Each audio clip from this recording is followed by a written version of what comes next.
Tu não me deste descendência, e um servo nascido na minha casa será o meu herdeiro. Esse não será o seu herdeiro. Pelo contrário, aquele que será gerado por você, esse será o seu herdeiro. Olhe para os céus e conte as estrelas, se puder contá-las. Assim será a sua descendência. Abraão creu no Senhor e isso lhe foi atribuído para a justiça. Era uma vez minha aliança. Quem acompanha aqui o canal sabe que recentemente nós entramos no Ano Novo Judaico e com isso nós recomeçamos a leitura da Torá, que são os 5 primeiros livros da Bíblia. Nós estamos na Parashá Ler Lehá. Parashá é o estudo, é uma porção de estudos que muda toda semana, de modo que nós lemos todo o Pentateuco no período de 1 ano. E agora nós estamos na terceira Parashá do ano. E nós precisamos ter em mente que esses estudos nós estamos encarando aqui no canal como estudos simbólicos, como se essas histórias representassem a nossa vida em algum aspecto, seja espiritual, psicológico, social, enfim, mas nós procuramos não ler a Bíblia num sentido tão literal, mas alegórico. E o que é que nós temos que pensar quando nós estamos nesta paraxá chamada Ler Lehá? Vamos então fazer uma análise do que está acontecendo neste momento. Nós estamos lendo o livro de Bereshit, que nós chamamos de Gênesis, mas o seu nome em hebraico é Bereshit, que significa em um princípio. E na primeira porção de estudos, que também é chamada de Bereshit, nós contemplamos toda a criação do mundo, a criação de todas as coisas. E a cada passo que Deus vai concluindo ali o seu trabalho, ele termina dizendo que isto é bom. E tudo vai indo muito bem, inclusive na criação do ser humano. Mas o ser humano incorre naquele pequeno erro que é comer do fruto da árvore do bem e do mal, apesar de Deus ter advertido que não era para fazerem isto. Enfim, a partir deste momento, a criação não é mais tão boa assim. A corrupção vai entrando no mundo e ela vai escalando cada vez maior. E o mundo se torna muito violento. E é nesse ponto que nós entramos na segunda porção de Bereshit, que chamamos de Noar, que é o nome que nós traduzimos como Noé. Nessa época de Noé, o mundo está assim muito corrompido, muito violento. O que significa isso? Vamos pensar num lado mais psicológico da questão. Desde que o bem e o mal entraram no ser humano, apesar do fruto, o bem e o mal perderam um pouco a referência, o que é um bem, o que é o mal, tudo isso ficou meio misturado.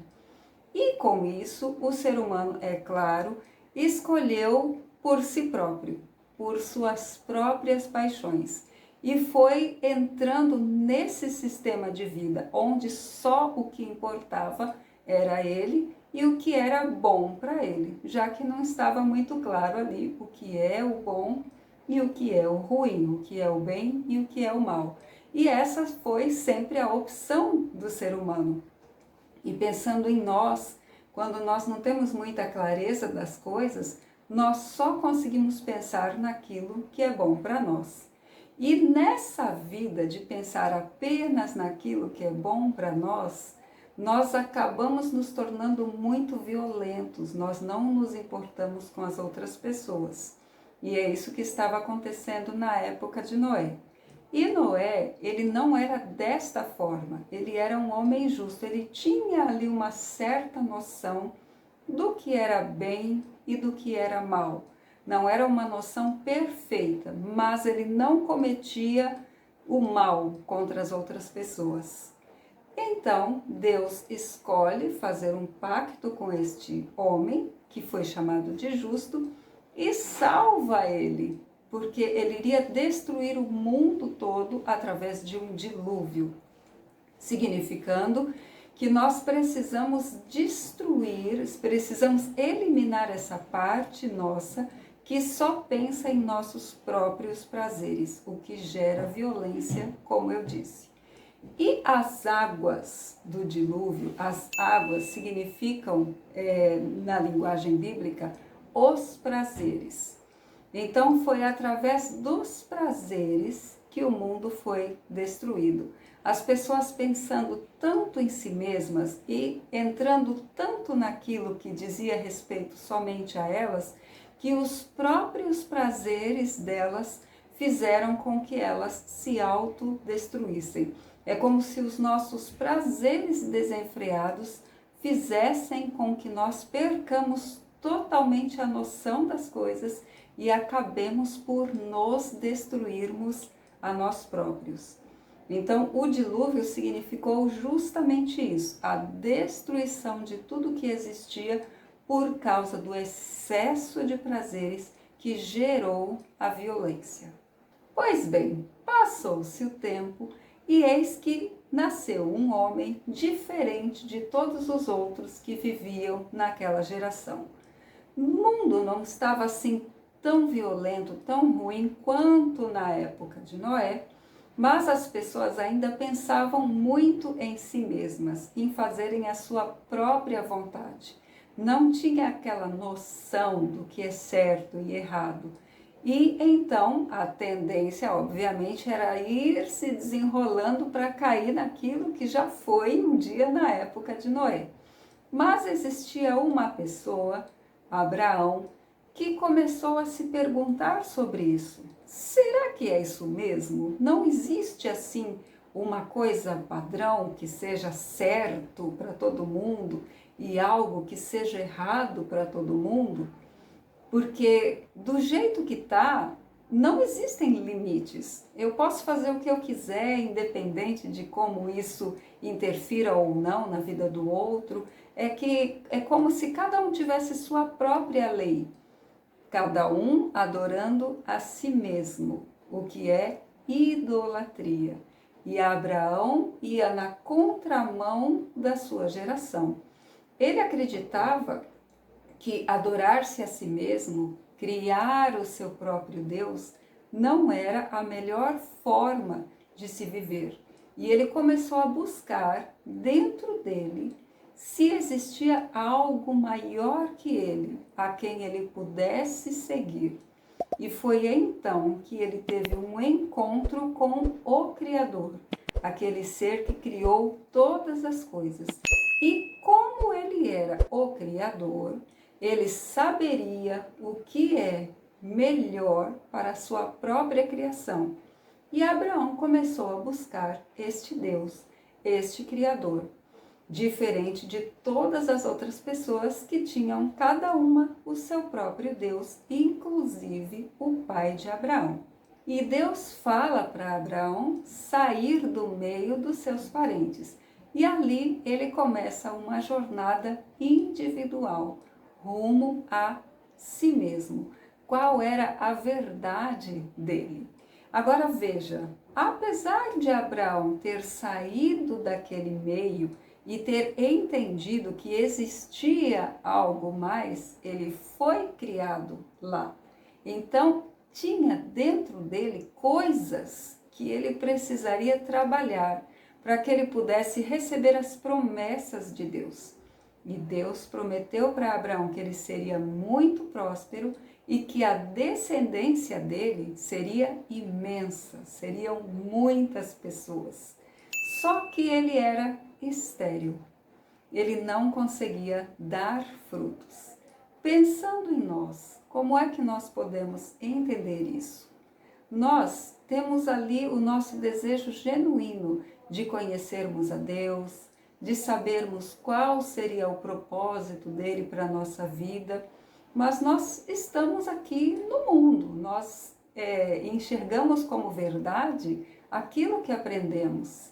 E quando nós começamos essa jornada de caminharmos com Deus, entendermos a vontade dele para a nossa vida, nós não conseguimos gerar muitos frutos a partir daí, porque nós sabemos muita coisa sobre Deus à medida que vamos estudando, mas não temos aquelas experiências com ele.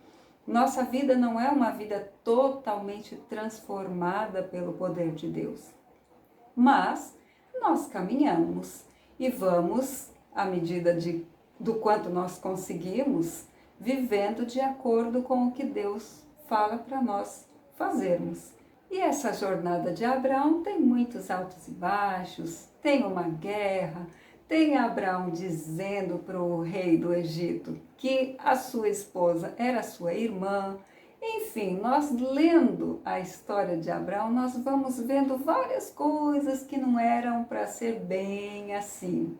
Mas chega um momento que ele já caminhou tempo suficiente com Deus para estar em condições de fazer uma aliança com Deus. É como se nós chegássemos num certo grau de autoconhecimento que nos tornasse capazes de fazermos uma aliança conosco.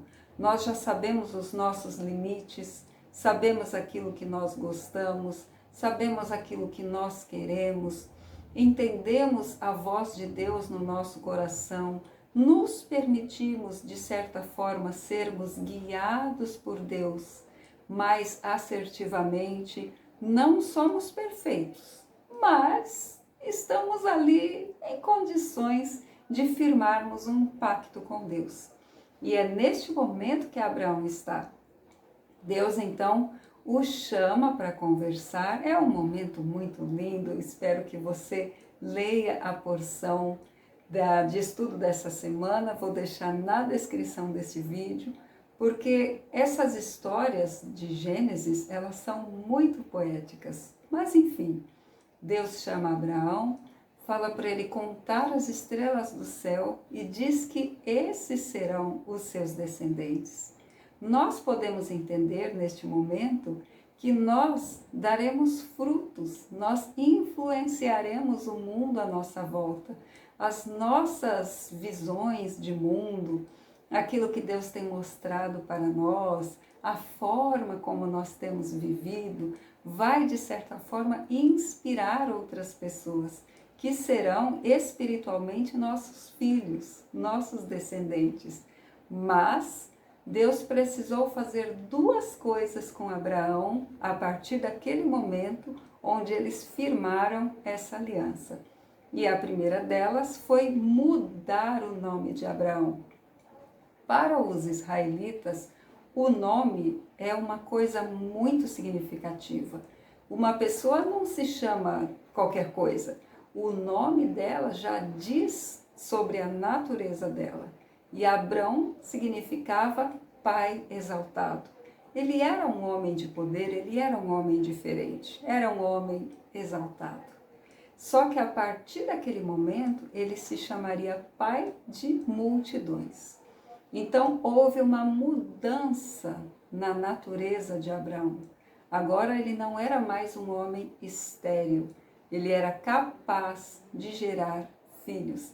Ele já tinha se transformado a ponto de poder transformar também a vida de outras pessoas.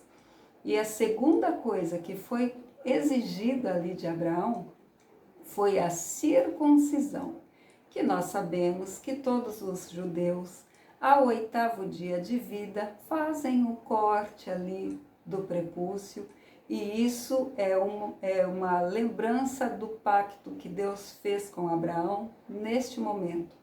E como é que nós podemos interpretar isso simbolicamente? O local onde é feita esta cirurgia é um local escondido. O que nós podemos pensar que, apesar de estarmos andando com Deus, não é para nós ficarmos alardeando, eu ando com Deus, Deus está comigo, eu sei tudo sobre Ele, nós estamos assim. Não, fica ali na descrição, fazendo as suas coisas, vivendo a sua vida, conforme Deus vai te instruindo a viver.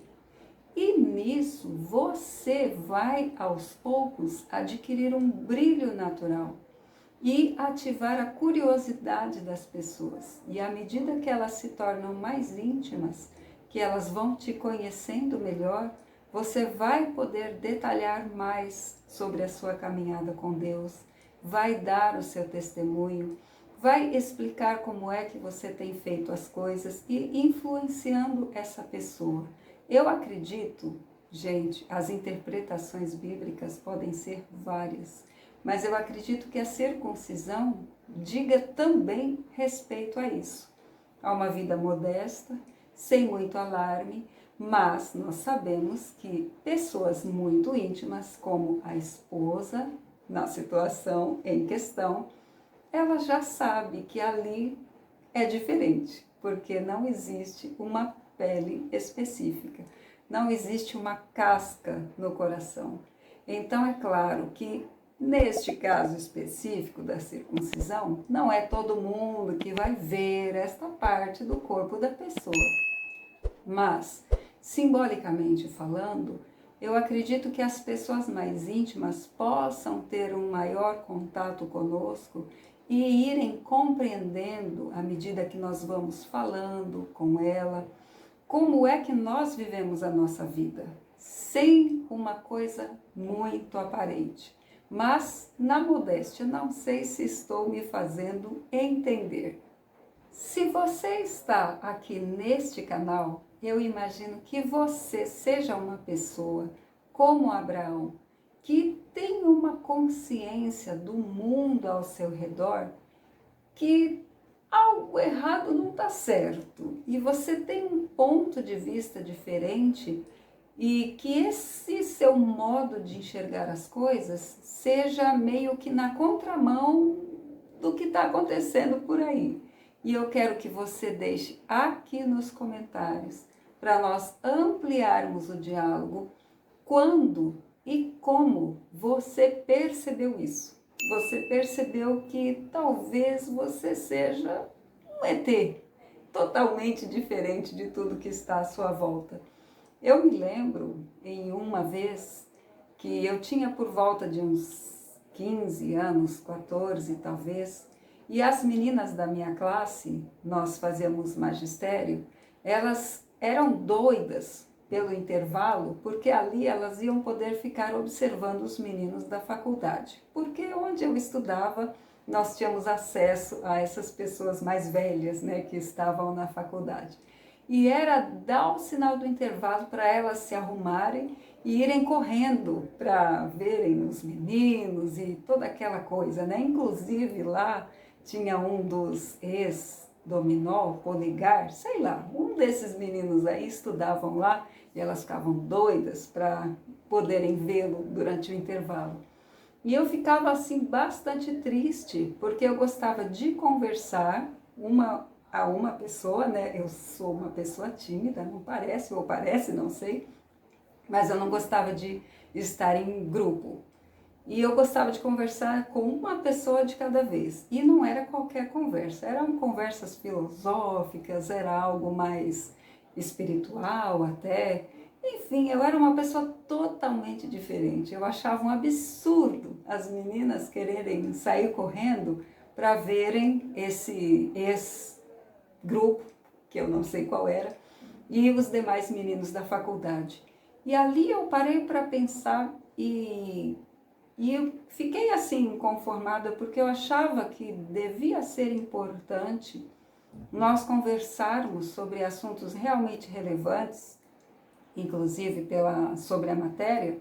Você já percebeu que eu era chatinha, né? Resumindo bem, eu era chata, era esquisita, enfim. Mas eu percebi naquele momento, já houveram momentos antes, mas ali eu tive uma maior ciência de que eu não me adequava no mundo. Eu era uma pessoa totalmente diferente.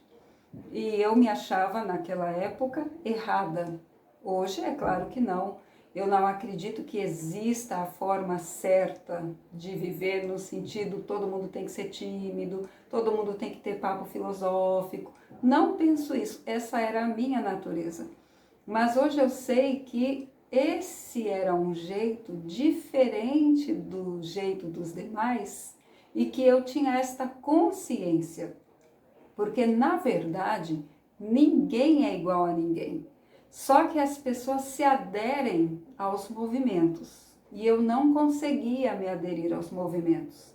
Mas eu acredito que mesmo quem consiga fazer isso, saiba que isso não é uma coisa totalmente natural, que ela precisa se anular muito para estar igual aos demais e criarem aquela massa.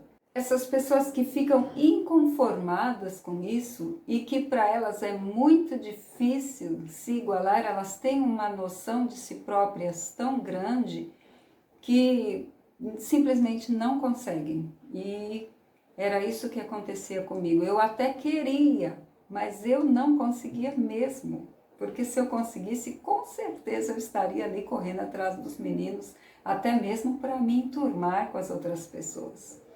Então, nesse momento eu falei com Deus que eu não conseguia, que eu era diferente, que isso não me alegrava e que não só não me alegrava, eu realmente não conseguia estar com as pessoas e eu me sentia muito sozinha e acredito que foi nesse momento que eu me apeguei mais a Deus. Eu não vim de um lar religioso, e a partir dos 18, 19 anos eu fui para uma linha mais espiritualista de fé, depois eu fui para uma linha cristã, passei 15 anos no Evangelho, saí do Evangelho e fui novamente para essa linha mais espiritualista e há mais ou menos um ano tenho seguido o judaísmo.